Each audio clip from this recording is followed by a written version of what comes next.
Yeah, so thank you so much. So first, my background is very much at the intersection between privacy, law, and technology.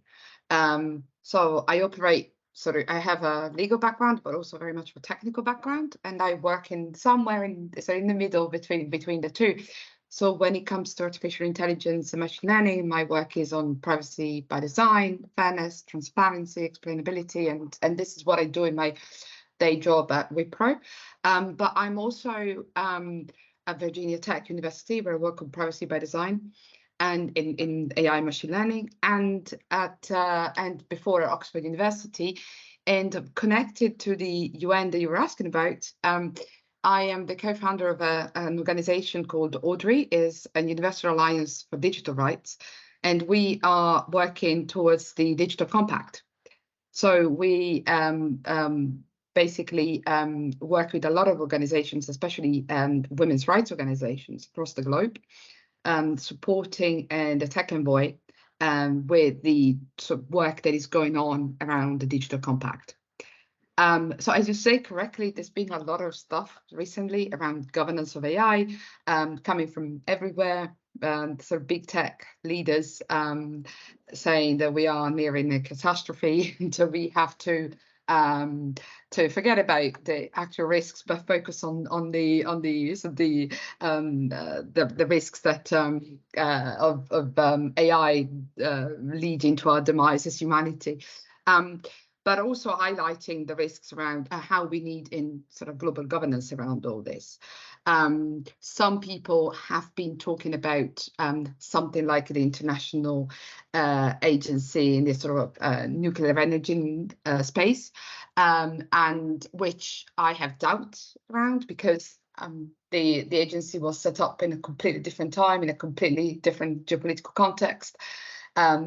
There is a difference, although in my book, An Artificial Revolution, I did a thought experiment. It was 2018, around how nuclear does fare when it comes to, so in comparison to artificial intelligence, both are capable of great good and great sort of disasters, but that is where the comparison stops. And because we know the risks of nuclear, but the risk with artificial intelligence, we still do not know all of them. The technology evolves. We don't know the further capabilities that will happen. So we need new tools, I think, at sort of global level, instead of just taking the one from the past and replicating them as with the Atomic Energy Agency. But there is certainly the need for global governance. I think it was highlighted by the UK as well. Recently, when Rishi Sunak came to the US, has been talked about a lot. But I think the Digital Compact is an interesting tool. It could be one avenue. But I think it's at the moment the focus, in my view, ought to be on how the United States and Europe can work together in the way that they've announced with the Code of Conduct, and identify a common ground on governance and risk mitigation around artificial intelligence. I know that kind of inherently tech is top-down, just by its nature and the nature of its development, and the money that goes into it is top-down, but it affects everyone around the world. How do we avoid some of the mistakes that were made in the social media era in the age of AI, especially when it comes to empowering disenfranchised or marginalized groups of people that might not have an equal voice in the development of these applications, but certainly will be affected by their application or their deployment? Yeah, so is your question, sorry, I missed a little bit. Is that your question around sort of the global participation into a tool like the UN?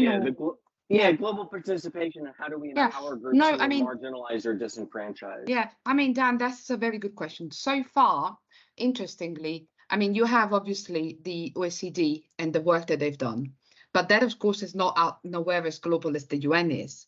So to an extent, you may say that the United Nations, I mean, the work around the Digital Compact and the work that I've seen happening, the consultations, for example, that I've taken part of at global level, they have seen voices from everywhere. which is really, really important.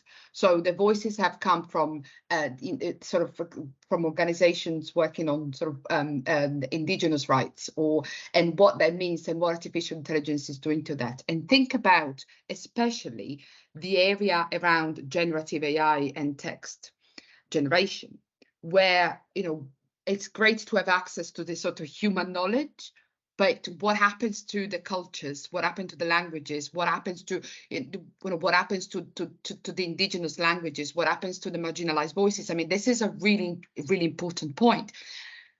However, this is also where, and this is like personal viewing here, but this is also where I think the difficulties are, because when you are into these international governance spaces, what happens sometimes is that there is no one-size-fits-all approach to governance. So the governance types that we would have in the West, which is you need to empower regulators, or you need state to legislate, go and say that in another part of the world where regulators and state, they are not democratic, and where you have the most,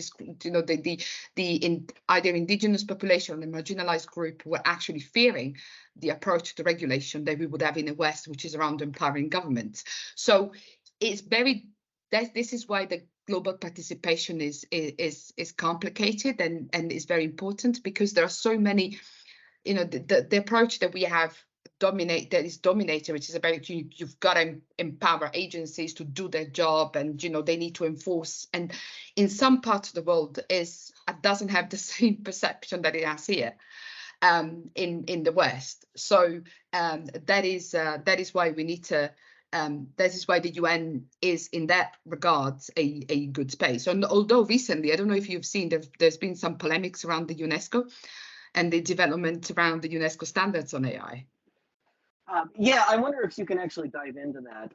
I think most people watching have heard of UNESCO, but are probably unfamiliar with how this organization fits into the body as a whole, as a part of the SG's office, as a part of the GA, and the General Assembly, or the Security Council. And I wonder if you can kind of put into context UNESCO and frame this challenge of multiple stakeholders having a voice. Yeah, I mean, the UNESCO guidelines for the response for responsible AI, they came out, I think, was it 2 years ago? I think, and they were, to an extent, when they were published, they were quite at the beginning of the journey that we've all made into the space. I remember going to Beijing.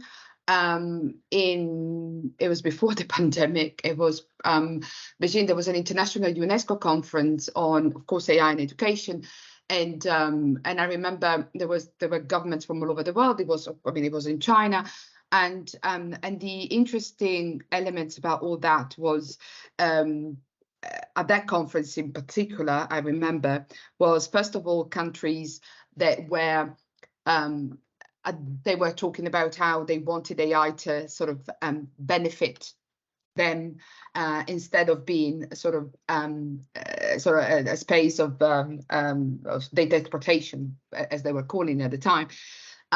So that was happening at the UNESCO conference in Beijing, and where the topic was about AI ethics in education. So what does it mean? And China was presenting at the time some of the developments that were happening around AI assisted education, AI in classrooms, robotics, and all of that.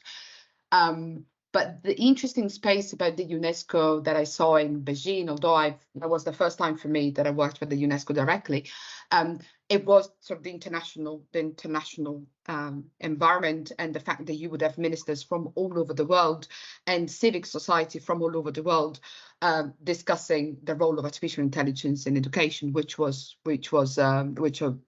absolutely brilliant. So, I mean, as you know, the UNESCO is a specialized agency of the UN, and I mean the focus is education, science, general sciences, culture, and so the focus in there has always been related to this.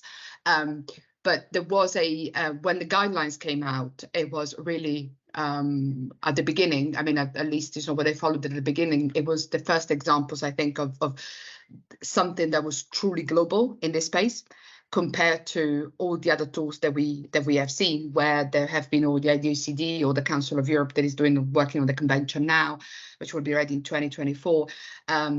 And they have been very much of a sort of particular regions, particular jurisdictions. So that has been probably the most interesting development that we have seen so far. When you forecast ahead the next maybe 6, 12, 18 months, what values do you hope we get right? And what are some of your fears? In terms of, sorry, I couldn't hear you pretty well.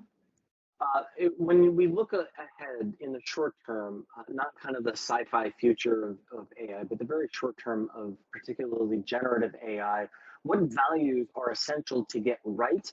And what are your fears that we don't get right? Yeah. So for me, I mean, the main thing for me is how we're able to sit down and talk about the nitty-gritty of generative AI in particular. So not, as you say, not the sci-fi, but the real stuff, which is around privacy, which is around deep fakes and the proliferation of deep fakes, the risk to misinformation and disinformation. What is happening? What is going to happen to our democratic viability if there is no controls around the proliferation of deep fakes? What is the impact going to be on the most vulnerable? What is going to happen to privacy as autonomy of individuals? How we're going to govern the issues around copyright and intellectual property. I mean, for me, those are the things that I want to see discussed now. Forget everything else, but to me, this is what matters. The European Union, with the European AI Act, has made an attempt, and legislation was approved in the European Parliament 2 weeks ago, last week, and is now starting the sort of the institutional dialogue. We'll see what will happen at the end of it. But one thing is important is that there is an attempt of using a risk-based approach and to legislation. And I think what I fear is that we do not get together with like-minded nations to identify and to govern this nitty-gritty, very important, very basic, and we're very clear to us risks around these technologies. So what is happening in the EU for me is important. What is happening in the US, I hope that I would like to see a privacy taken to the next level in the United States. But I also welcome what is happening in the US with the FTC, the more sectoral approach that the US is taking. But I would like to see more cooperation, at least between countries that share the same approach to democracy, the same approach to development, and that could also help bring other nations behind. I mean, this is what I would like to see and how I would like to see development. And my greatest fear is that this doesn't happen really, and then we're not able to get our hands onto this stuff as soon as possible. I mean, at the end of the day, neither Europe or the United States are sovereign in the technological space. I mean, I think together, we for example, if you look at the greatest challenges that we're facing in the space, the chips industry, for example. I mean, neither the US or Europe is independent in this space and won't be in the short term. I mean, what I would like to see is really to more cooperation in this space across sort of nations that have and countries that have a similar approach to our democratic values, and see how we can bring together other nations so we can govern the development of this technology.